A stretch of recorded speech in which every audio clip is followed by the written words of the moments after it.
Under the burning summer sun of Montana's wide plains, the wind carried a strange kind of whisper that only lonely hearts could hear.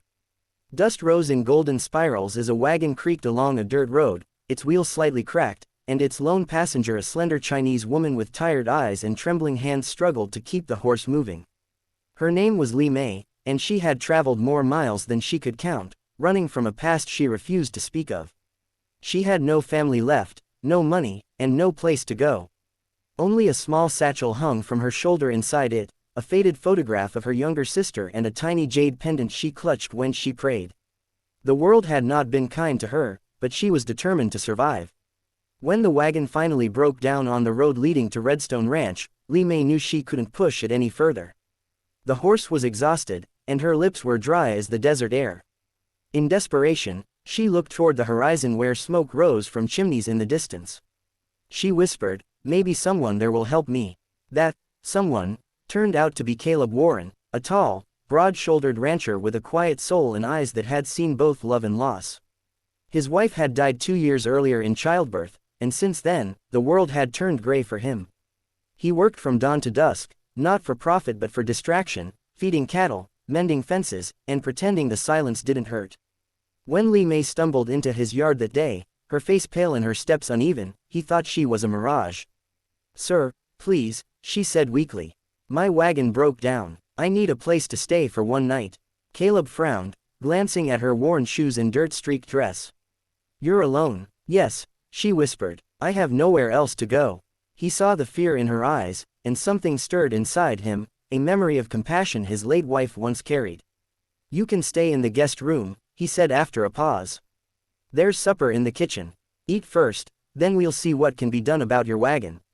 Tears welled up in her eyes, but she nodded quickly. "Thank you, sir. You're very kind." That night, as Li Mei sat at the wooden table eating bread and stew, she couldn't help but notice the man's silence. He ate little, his gaze lost somewhere far away, yet his every movement carried quiet strength. When she finally found the courage to speak, she said softly, "You live alone?" He looked up. "Mostly. Got a few ranch hands. But this house has been empty for a while." She hesitated. "I'm sorry. It must be lonely." He smiled faintly. "It is what it is."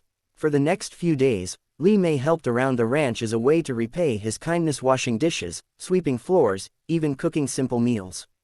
Caleb didn't ask questions. He saw the way her hands trembled when she was startled by sudden noises, the way her eyes darted to the window whenever she heard horses in the distance. One evening, as the sun set in a blaze of orange and gold, she approached him nervously. "Mr. Warren," she began, "I have a strange request." He turned, curious. "Go on." She bit her lip. "Tomorrow, a man will arrive in town. He's been following me. He claims I owe him a debt, but I don't. If he finds me here, I might be in trouble." Caleb's jaw tightened. "What kind of trouble?" "He wants to force me to marry him," she whispered. "He says I have no papers, no one to protect me." "He's right about that, but if he believes I'm already married," she hesitated, trembling.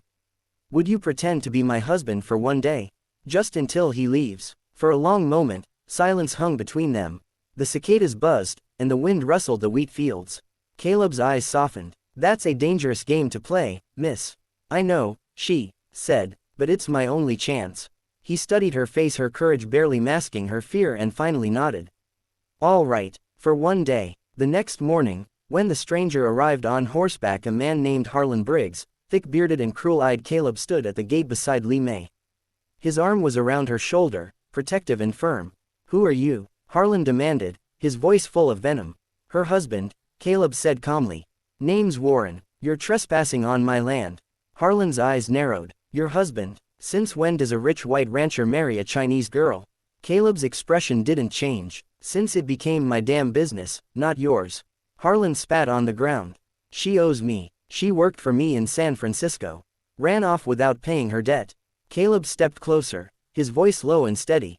"You got papers to prove it?" When Harlan couldn't answer, Caleb reached for his revolver, not to threaten, but to show he meant what he said.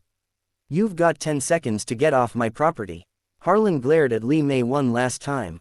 "You'll regret this, girl," he hissed, before mounting his horse and galloping away. Li Mei exhaled, shaking uncontrollably. "He's gone." Caleb placed a reassuring hand on her shoulder. "You're safe now." She looked up at him, eyes shining. Thank you, you didn't have to do that. He smiled faintly. Guess I'm a good husband after all. They both laughed softly, though her laughter was tinged with relief. But the pretend marriage didn't end that day. When the sun set, and she began to pack her things to leave, Caleb found himself saying words he hadn't planned. You could stay, he said quietly. At least until you figure out where to go next. Li Mei froze. You've already done too much. Maybe, he said, but the house hasn't felt this alive in a long time. And so she stayed. Days turned into weeks. She cooked breakfast while he tended the horses.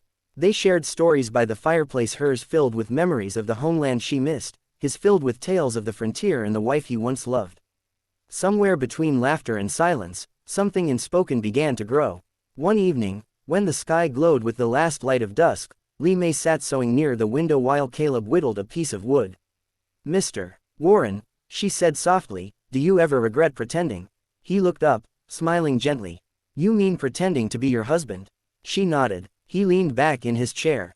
No, not for a moment. Her cheeks warmed. Why not? Because, he said slowly, it stopped feeling like pretending. The air went still. Neither spoke for several heartbeats. Outside, the horses shifted in their stalls, and the wind carried the scent of wildflowers through the open window. Finally, she said in a whisper, you shouldn't say things like that. Why not? He asked, his tone sincere. Because I might start believing them. He stood, crossing the room to stand beside her. Then believe them. She looked up, startled by the tenderness in his eyes. Li Mei, he said quietly, I lost everything once. My wife, my child, my hope. But since you came here, the house doesn't echo anymore. The mornings don't feel empty. Maybe you needed a husband for one day, but I think I needed you for the rest of my life. Tears blurred her vision. You don't know what you're saying. I do, he said simply. I'm not asking for an answer now. Just stay. And she did. Weeks passed. The ranch began to bloom again, flowers by the porch, laughter at dinner, music from her small Chinese flute echoing through the night. Caleb's men whispered among themselves about the new Mrs. Warren, but he never corrected them. To him, it no longer felt false. Then one afternoon, a telegram arrived. It was from San Francisco. The authorities had arrested Harlan Briggs for illegal trafficking. Li Mei's past was officially over. That night, she sat by the fire, holding the telegram in trembling hands. It's over, she said softly. I'm free. Caleb nodded. Good, you deserve peace. She looked at him with a mix of gratitude and sorrow. You gave me that peace. But I don't want to be a burden. You've done enough. He frowned. Li Mei, you're not a burden. She smiled sadly. Then what am I? He stepped closer, his eyes locked on hers. The woman I want to spend my life with. Her breath caught. You mean that? I do. For a long moment, she said nothing. Then, slowly, she reached into her satchel and pulled out the jade pendant she always carried. In my culture, she said softly, we give jade to someone we trust completely. I've never given this to anyone. She placed it in his hand. Now it's yours. He looked at the small green stone, then at her. Then I guess I should give you something too. He pulled out a silver ring, simple, unadorned, but gleaming in the firelight. She gasped. Caleb. He smiled gently. This time, no pretending. Her tears fell silently as he slipped the ring onto her finger. The fire crackled, and outside, the stars stretched endlessly across the Montana sky. Years later, people in Redstone still told the story of how the quiet rancher married the mysterious Chinese woman who wandered into his life. They said she brought music back to his home, laughter back to his heart, and peace to a man who had long forgotten what love felt like. And every evening, when the sun sank behind the hills, Li Mei could be seen standing on the porch, her hand resting on Caleb's arm, the wind tugging at her hair. The man who had once been her pretend husband had become her forever home. Because sometimes love doesn't need to begin with promises, it begins with kindness, a little courage, and a single day that changes everything.